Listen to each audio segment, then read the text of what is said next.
मिली नहीं है, लेकिन उनको कांग्रेस परिवार का करीबी होने का रिवार्ड मिला है।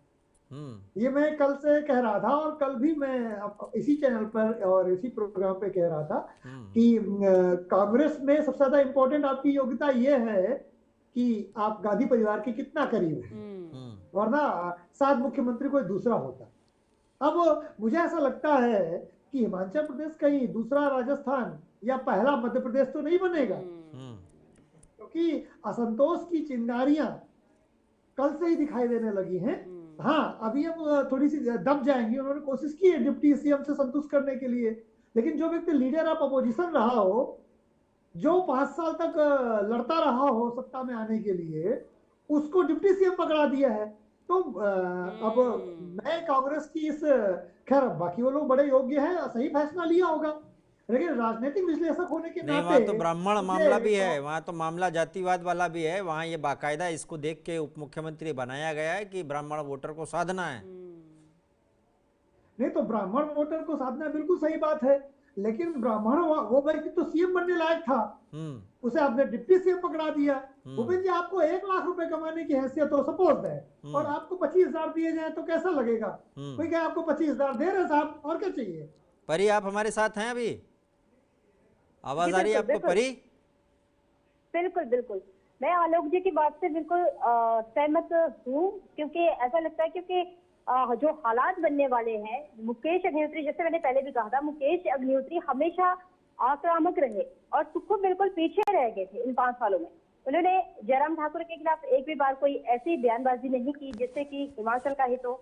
उन्होंने कभी 24 की तैयारी अब कांग्रेस खेमे में शुरू हो जाएगी। आलोक जी हमारे साथ है, तो आलोक जी, क्या वाकई में इसी शर्त पर प्रतिभा जी को मनाया जाएगा या मनाया गया है कि अब 2024 की तैयारियां शुरू और तब कुछ बड़ी जिम्मेदारी प्रतिभा जी को दी जा सकती है? मुख्यमंत्री से बड़ा क्या देगी कांग्रेस? के पास क्या देने के लिए? केंद्र में सरकार में तो आने से रहे, अभी तक तो ऐसा नहीं लग रहा है भाई। इससे बड़ा क्या दे सकते हैं? बस वही जो हमारी संवाददाता सलमान जी कह रही थी कि उनके बेटे को बड़ा पद मिले, जिससे अहम संतुष्ट हो कि चलो मुख्यमंत्री नहीं, लेकिन हिमाचल की राजनीति में मेरे बेटे को दरकिनार नहीं किया गया है। क्योंकि अभी कल परसों में उनका बयान सुन रहा था, उन्होंने कहा कि वी आर नॉट बेगर्स, हम योग्य हैं तो हमें मिलेगा, हम भीख मांगने वाले नहीं हैं। तो उससे उनकी इंटेंसिटी, उनकी क्षमता और उनकी जो वो ललक है, वो अपना हालांकि कैबिनेट मिनिस्टर्स, जो भावी कैबिनेट मिनिस्टर्स की लिस्ट आई है उसमें नाम शामिल है विक्रमादित्य का, लेकिन क्या लगता है, अगर जिस तरीके से आपने बोला कि प्रतिभा जी को मनाने के लिए बड़ी जिम्मेदारी देनी होगी विक्रमादित्य को, तो वो बड़ी जिम्मेदारी किस मंत्रालय की हो सकती है? अब मुख्यमंत्री के बाद, अब क्योंकि बड़े विभाग तो मुख्यमंत्री साहब ले लेंगे, छोटा सा राज्य फिर डिप्टी सीएम है वो ले लेंगे, फिर देखो उसमें कौन बचता है। लेकिन कैबिनेट मिनिस्टर में जो भी उस जो बेहतरीन हिमाचल प्रदेश का सबसे ताकतवर विभाग माना जाता है होगा, गृह या कोई भी ऐसा विभाग। बाकी गृह विभाग तो मुझे नहीं लगता कि सीएम को आप छोड़ेंगे। तो अब देखते हैं कि वो मैडम जो है कौन सा विभाग मांगती है माँ अपने बेटे के लिए। ये तो अंदर खाने में पता चलेगा कि कौन सा विभाग उनकी इच्छा है, जिससे कि उनके बेटे की राजनीतिक हैसियत 5 साल में किनारा न लगा दिया जाए। क्योंकि आप जानते हैं जब कोई व्यक्ति सीएम हो जाता है तो दूसरी बात, जिससे प्रतिद्वंदता रही है उसको 5 साल में ठिकाने लगा देगा वो। तो उनका परिवार राजनीति में ठिकाने न लगे, निगलेक्टेड ना हो। अगर इतना संतुष्ट कर पाए तो चाहे भले काम बन जाए। लेकिन मुझे ऐसा लगता है कि मैं कांग्रेस में बहुत लंबा पॉलिटिकल स्टेबिलिटी, इतनी सीटें होने के बाद में भी पॉलिटिकल स्टेबिलिटी अभी मुझे दिखाई नहीं दे रही है। 2024 तक आते आते सिर्फ डबल होने की नौबत आ सकती है, और चुनाव के पहले 2024 या चुनाव के तुरंत बाद बड़े आपको बदलाव हिमाचल प्रदेश की राज्य राजनीति में दिखाई देगा। गलत कैंडिडेट का चुनाव है। मैं सुखविंदर सिंह को जो उन्होंने बनाया है, मैं कल से विरोध कर रहा हूँ। हो सकता है कि लगे कि मैं क्यों विरोध कर रहा हूं, क्योंकि मैं नहीं चाहता कि हिमाचल प्रदेश के लोगों को अस्थिर सरकार मिले। मैंने परसों भी एक बार कहा था आप ही के चैनल में कि 35, 36, 37 सीटें न मिले कांग्रेस को, कम से कम मिले तो 40 प्लस मिले, 40 मिले, जिससे कि सरकार अस्थिर ना हो। 35, 36 सीटें मिली होती तो सरकार ज्यादा जल्दी अस्थिर हो जाती। हो सकता है इसमें बीजेपी का सीएम ओथ ले रहा होता अगर 35, 36 सीटें होती तो। लेकिन 40 है तो बीजेपी वो अटल बिहारी वाजपेयी के समय वाली बीजेपी नहीं है। वो कहती तुम गलती बस करो, अगर आपके घर में आग नहीं लग सकती तो हम पेट्रोल डाल के लगा देंगे। भारतीय जनता पार्टी है ये कहाँ मानने वाली है। ये करण जी, जीतते हैं तो करण सरकार जी बनाते देखिए हैं, एनालिस्ट। हारते हैं तो भी सरकार बनाते हैं। हम्म। ये जीतते हैं तो सरकार बनाते हैं, हारते हैं तो भी सरकार बनाते हैं। जी जी जी, ये बीजेपी के लिए कहावत है। हाँ हाँ हाँ, एग्जैक्टली आप देख लीजिए आंकड़े मध्य प्रदेश आंकड़े में हमारे यहाँ सरकार आपने बनाया। कहा कि आंकड़े मैटर नहीं करते, लेकिन वही बात है, जिस तरह से दिल्ली एमसीडी का चुनाव जब रिजल्ट आ रहे थे तो बार बार यही कहा जा रहा था कि मेयर बीजेपी का ही बनेगा। वही बात है, आंकड़े चाहे कुछ भी हो, सरकार बनाने में बीजेपी हमेशा आगे रहती है। करण जी क्या आप हमें सुन पा रहे हैं? तुलना करके तो हमें बेहतरी कुछ आंका होगा, जब ही लोगों ने हमें विश्वास पैदा किया है और उस विश्वास को कायम रखेंगे। और आने वाले 6 महीने के अंदर आप देखेंगे हिमाचल प्रदेश में एक जो हमने चुनावी घोषणा पत्र में वायदे किए हैं वो लागू भी होंगे और हिमाचल कुछ अलग ही भी दिखेगा। आलोक जी आप कुछ कह रहे थे? जी मैं कह रहा हूँ कि बिल्कुल बहुत बेहतर माना हिमाचल वालों ने और 0.9% मत ज्यादा दिया है। हाँ 43.9% मत ज्यादा है तो कांग्रेस को। तो पॉइंट जो दर्शक हमें जो दर्शक हमें देख रहे हैं उनको एक बात बता देते हैं, एक आंकड़ा जबरदस्त है। 12 लाख लोग जुड़े हैं सेब के बागवान से और 2.5 लाख हेक्टेयर में खेती होती है। दिखाती रही।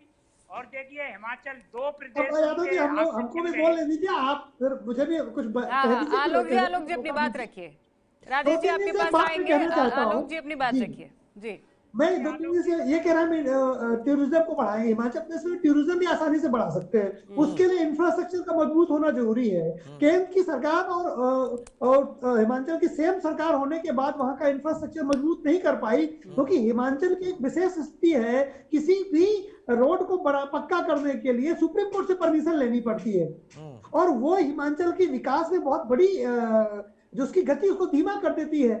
सड़कें हिमाचल की बहुत बड़ी समस्या है, अच्छी सड़कें ना होना। आप देख लीजिए हिमाचल की कितनी सड़कें लोग बेहतर कर पाए हैं, इसीलिए वो जनता कभी इनको मौका देती कभी उनको मौका देती है। ये किसी के अच्छे कार्य बुरे कार्य की वजह से हिमाचल में नहीं आती सरकारें सोचती 5 साल इनको। आप क्या चाहते हैं, एक बार नोटा को मौका दे दें? तो मैं सिर्फ ये चाहता हूँ कि जो 0.9% मत ही ज्यादा मिले हैं, इसको ये खतरे की घंटी माने। खतरे की घंटी इसलिए माने होती है, जीत होती है। और जो लोगों ने सम्मान दिया है कांग्रेस पार्टी को और जो जीत दी है, हम जीत तो जीते ही है, परसेंटेज क्या होता है। और हम केंद्र सरकार के साथ भी मिलकर काम करेंगे, जो भी आप केंद्र सरकार साथ कैसे मिलकर काम करोगे? आप तो कहते हो आपने हिंदुत्व को हरा दिया, आपके आइडियोलॉजिकल इतने डिफरेंसेस हैं, बहुत खतरनाक बयानबाजी शुरू हो गई पहले से ही। आप केंद्र से कैसे मिलकर चलोगे? देखिए आलोक जी, आज एक अच्छा अवसर है, अच्छी सरकार चुनने जा रही है, अच्छी बातें करी जाएं, पुरानी डिबेट आलोक जी खराब बातें तो आप लोगों ने की। आलोक जी वो कह रहे हैं क्या क्या कहा था, उन चीजों पर जाएंगे। तो आज वो समय नहीं है। लेटेस्ट बयान है कि हिंदुत्व को हरा दिया हमने हिमाचल में, ये लेटेस्ट बयान है, ये कोई पुराना बयान नहीं है, ये लेटेस्ट बयान है। ये सर तोड़ मरोड़ के बयान पेश कर दिए जाते हैं और ये बड़ा आसान होता है कहना सर। होती है, बहुत सारी चीजें हैं। आज एक सुनहरा अवसर है हिमाचल प्रदेश की जनता के लिए, एक खुशहाली भरा दिन है। जी और राजेश जी इसी बीच में एक अपडेट दे दूं आपको कि शिमला के रिज मैदान से सीधी तस्वीरें हमारे दर्शकों को हम दिखा रहे हैं किस तरह से समर्थक जुटे हुए हैं कांग्रेस के, क्योंकि बड़ा समारोह रखा गया है। आज बड़ा दिन है हिमाचल प्रदेश के लिए। सुखविंदर सुक्खू 15वें मुख्यमंत्री बनने जा रहे हैं हिमाचल प्रदेश के और लोगों का हुजूम यहाँ पर सुबह से ही जुड़ा हुआ है। भूपेंद्र तस्वीरों में देख सकते हैं कितनी भारी तादाद में यहाँ कांग्रेस समर्थक पहुंचे, और हो भी क्यों ना, क्योंकि बहुत बड़ा दिन है, बहुमत में सरकार आई है और राज्य एक और राज्य बढ़ गया है कांग्रेस के शासन वाला। भूपेंद्र 6 हो गए 3 में पार्टनरशिप है, 3 में ये अभी बढ़िया है, अच्छी बात है। कांग्रेस कई दिन से कोशिश भी कर रही है बीजेपी की। जी राजेश जी बोलिए। ईमानदारी के साथ हुए हैं, कोई खरीद नहीं करी है, तोड़ के नहीं बनाए हैं। आप देखिए गोवा कैसे गया, मध्य प्रदेश में जो वहाँ की जनता ने कांग्रेस के लिए सरकार चुनी थी, कैसे तोड़फोड़ लालच देके किस तरह से बनाई। रिज से सीधी तस्वीरें। कुछ ही देर में शपथ ग्रहण समारोह शुरू होने वाला है। तैयारियां लगभग सभी पूरी हो गई हैं, दिग्गज मौजूद हैं और जिस तरीके से आप देख सकते हैं समर्थकों की भी भारी भीड़ है यहाँ पर। जहाँ तक नज़र दौड़ाई जाए कांग्रेस के समर्थक यानी कि भूपेंद्र, जो रिवाज है हिमाचल का, जो लोगों ने रिवाज को कायम रखा, वो लोग भी आज इस मौके की साक्षी बनने के लिए यहाँ रिज पर मौजूद हैं और लगभग 15 मिनट बाद शपथ ग्रहण समारोह शुरू होने वाला है। और मेहमान हमारे साथ है, आलोक जी है, राजेश जी हैं और परी हमारी संवाददाता। तो आलोक जी, जिस तरीके से राजेश जी का कहना है कि बहुत कुछ नया यहाँ पर हिमाचल प्रदेश को मिलेगा सुखविंदर सुक्खू के सीएम बनने से, कितना इत्तेफाक आप इस स्टेटमेंट से रखते हैं? जैसे कि उस बात से भी सहमत हूँ कि शादी के दिन तलाक की बात ना की जाए, तो ठीक है भाई, नहीं करेंगे शादी के दिन तलाक। आप थोड़ा सा ना उनका जो जश्न है उसमें थोड़ा सा वो खलल डाल रहे थे। आज तो आज तो बढ़िया बढ़िया खाने का दिन है, डिश वगैरह सब चलने दीजिए ना, ये क्यों जबरदस्ती है? जी जी बिल्कुल। अब राजेश जी ने हमें बुलाया नहीं तो फिर हम भी इतना जश्न में शामिल होते हैं। हमने तो पूरी मीडिया को बुलाया है, आपका भी स्वागत है, सदैव आपका स्वागत है आलोक जी। एक अच्छा दिन है और अच्छी सोच के साथ शुरुआत की जाए। और ये राजेश जी, आपसे तो ये आशा है कि आप शुभकामनाएं, अच्छी शुभकामनाएं देंगे और हिमाचल प्रदेश राजेश जी आपकी एक बात से मैं 100% सहमत हूँ। काम करेंगे, मीडिया का बड़ा आलोक जी रहता है। आलोक जी, टू द पॉइंट, शुभकामना ही होती, ध्यान रखना, शुभकामना नहीं होती, वो ध्यान रखिएगा। एक बात पे शुभकामनाएं ज्यादा बड़ी दूंगा कि उन्होंने एक अति मध्यम वर्ग या कहें, क्योंकि जैसा कि मैंने देखा कि वो ड्राइवर के बेटे हैं, ठीक है, तो ये बात बिल्कुल, उन्होंने दूध भी बेचा है, दूध भी बेचा है सुक्खू जी ने। हाँ जी जी, तो ये एक अच्छी पॉइंट है कांग्रेस जी। तो कांग्रेस ने कम से कम जो है लोअर हिमाचल के व्यक्ति का या कहें कि एलिटनेस थोड़ी सी कम की है पार्टी में। अब बस ये जरूर है कि सुक्खू जी की राजनीतिक कौशल पर निर्भर करेगा, क्योंकि राजनीति में जब नहीं, देखो मैं जब पढ़ रहा था तो वो NSUI से आए हैं, जो छात्र राजनीति से निकल के आता है तो उसको जो सब अंदर की तीन पांच के तरीके होते हैं, किसको क्या देना है, किसको कैसे मनाना है, वो पता रहता है। छात्र राजनीति वाले व्यक्ति को अमूमन पता रहता है ये।